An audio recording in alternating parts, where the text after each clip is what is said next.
Hey, it's me, Hannah.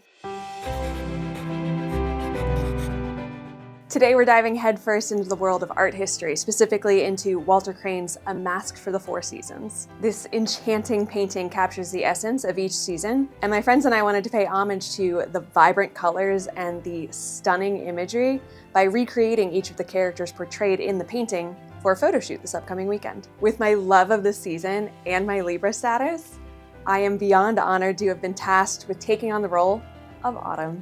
Looking more closely at this character, my eyes are immediately drawn to the deep fall colors in the pattern fabric kind of draped over this sort of dress underneath. I am assuming that the underlayer is some version of a chiton, which is a sort of tunic worn by men and women of ancient Greece and Rome. For the outer layer, while I immediately identified it as a toga and had flashbacks to Spirit Week in high school, I did some digging and learned that this is much closer to a garment called a himation, which is a sort of wrap made of typically heavier drape that played the role of a shawl or a cloak and was typically worn over a chiton. So in this video, I am going to attempt to draft and sew a historically inspired chiton. Do not come here for historical accuracy.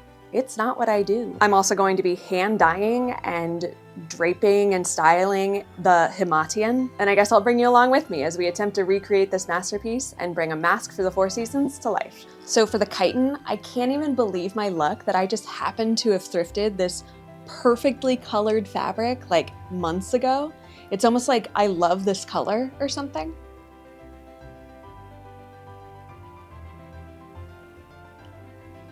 And from what I understand, making a chiton is simple. You essentially make a tube with your fabric about as wide as you want. I'm gonna go elbow to elbow, and as long as you want. I'm gonna go shoulder to floor.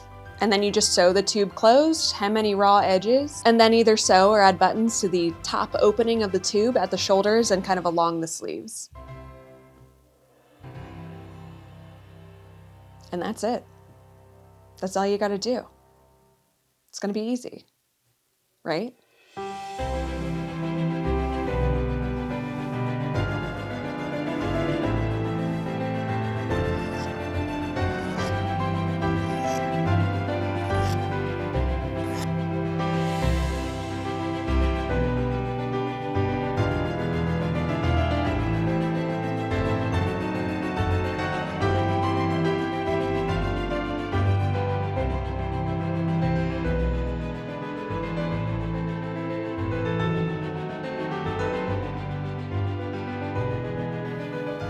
So my tube just ended up being the perfect width. I'm just blown away by how easily this is coming together. Pretend I didn't say that. So now I'm just going to figure out where I want to add tacks, because I'm going to go ahead and opt for just sewing the pieces together because I don't have buttons and I want this to come together more quickly. So I'm gonna bring the back around to the front so I know what center is and I can keep the center centered. So I know because of the picture, I want the sleeve to be pretty off the shoulder. This is really hard to do by yourself. No one's home to help me. Okay. Oh, I like where we're going with this. This would be easier if I just measured it and marked it and pinned it and then tried this again. So just hang on a second. I mean, simple, not a problem. I realized I haven't actually hemmed the top, so I have to go back, do that before I can actually sew together right here. But with a belt, like a rope belt to kind of cinch that together, I think that will be perfect. It's giving ancient Rome, it's giving Hercules, it's giving Meg. And honestly, looking at the photo again, Winter's chiton might actually be a little more historically accurate in terms of the number of buttons or connection points on the sleeves, but I'm not going for historical accuracy. I'm going for Autumn. Once I hem the top neckline, I will go ahead and sew 1.5 to 2 inch sections right here. They're about 12 inches from the center on both sides. So once I wrap that up, we'll have a full-fledged chiton on our hands.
And voila, a chiton.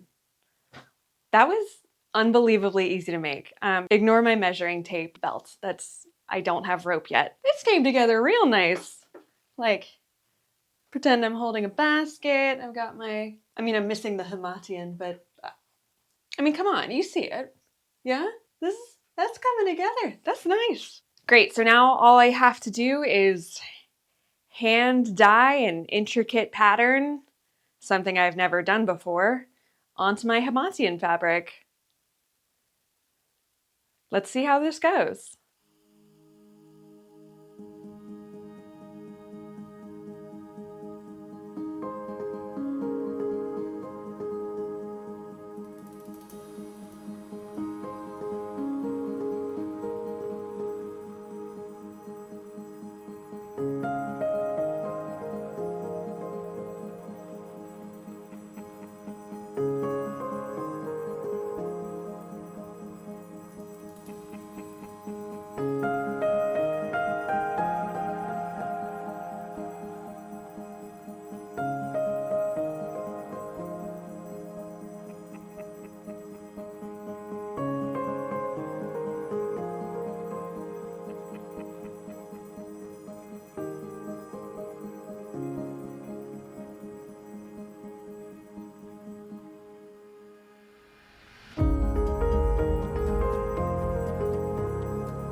I have no idea if this is going to work. What I've done is picked up some yellow fabric and some fabric dye and cut out some grapevine patterns for me to use to recreate the pattern of the Himation that Autumn is wearing. And I went with dye instead of paint because I kind of want it to bleed a little bit when I go to rinse out the dye and rinse the fabric. I think that will kind of help to sort of capture that orange hue around the pattern sections. But I gotta say, I am absolutely winging this.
So far this is working out pretty dang well.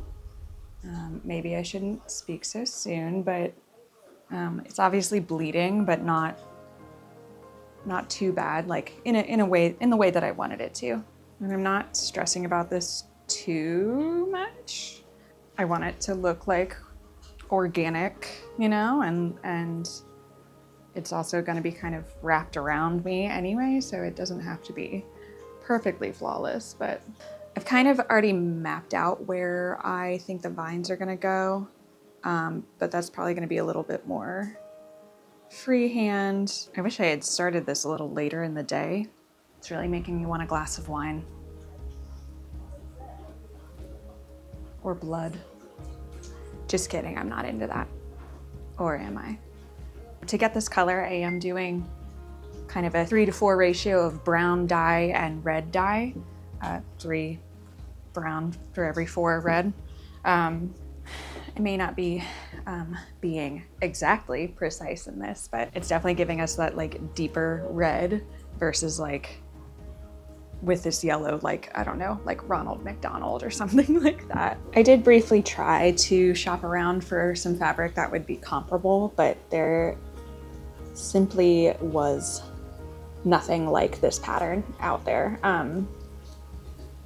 And this is definitely going to be the statement piece for Autumn, and how we will identify her. This is certainly painstaking, but I truly do think it's worth it. And with how easy the chiton was, I'm happy to put a little extra energy into really trying to get this right, or, you know, at least as close to right as I'm capable of.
Recreating a masque for the Four Seasons would have obviously been impossible without the other creatives and models who showed up. So huge shout outs to Brittany, Erin, Bean, Ashley, and Amanda, as well as to Eli for their support throughout the shoot. And of course, a huge thank you to Julia for trusting in us to help bring your vision to life. It was an absolute honor to portray Autumn, and I had so much fun collaborating with everyone on this project. And if you had as much fun as I did, it would mean the world to me if you would like and subscribe. And if you do, I will see you in 2 weeks for my next video. Take care.